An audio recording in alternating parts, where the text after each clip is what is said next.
addictive sport of triathlon. You'll cross the finish line tomorrow and you'll say, when can I sign up for my next one?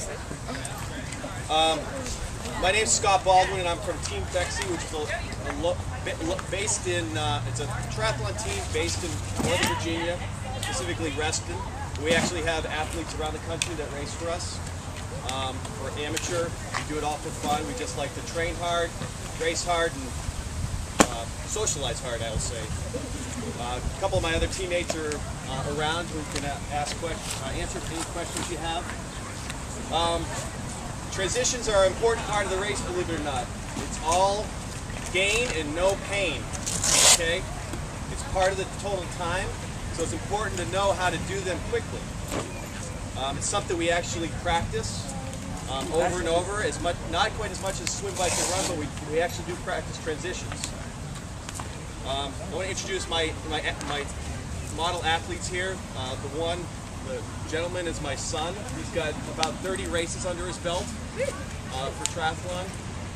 He's been doing it as long as I have, 9 years, and he claims he taught me how to swim, which is true.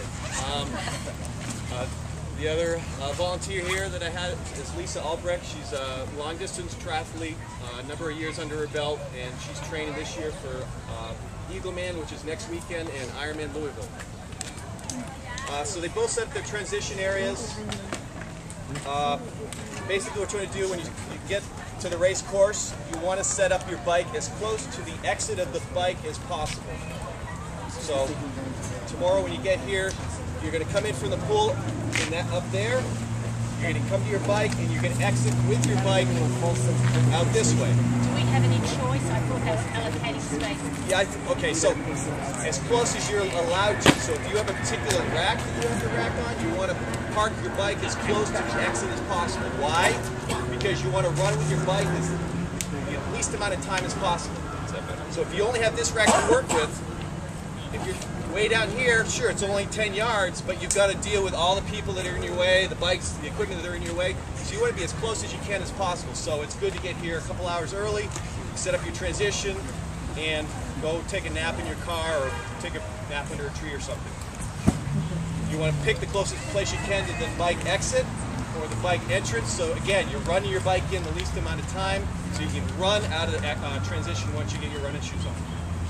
You want to set up your transition, you want to group your gear by discipline. So you'll have your swim gear that you're going to bring with you to the swim start.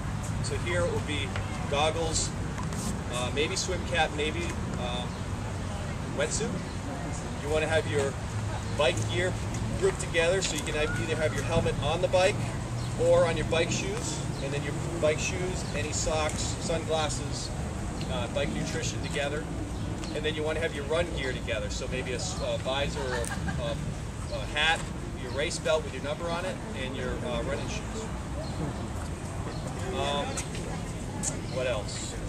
Let's suggest race belts if you don't have one. Where do you get those?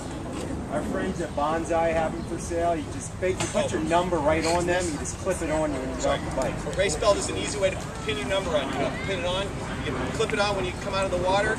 You don't need it for the bike, but you can clip it on, just put the number around the back, so you don't have to worry about it when you come off the bike to go onto the run. Basically, you clip your number on the belt, and this slides around, so you don't have to worry about attaching it to a jersey that you may take off and change mid-race. Look at my notes for a second. Once you set up your transition area, you want to. I usually close my eyes and visualize my transition. So I come off out of the swim, I get to my bike, I want to make sure, what do I need? I need my bike shoes, my helmet, my glasses. I open my eyes and say, okay, all that stuff's there. When I got my bike, I want to make sure I have, what do I have? My shoes, my visor, my race belt, any nutrition that I need, and make sure it's all there. Once you have everything set up, get everything out of transition that you don't need.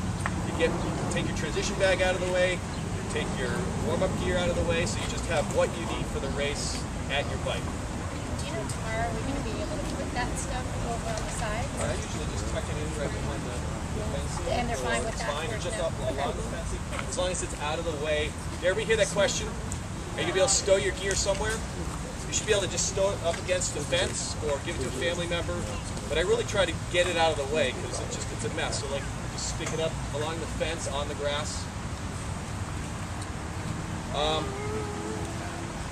So let's see.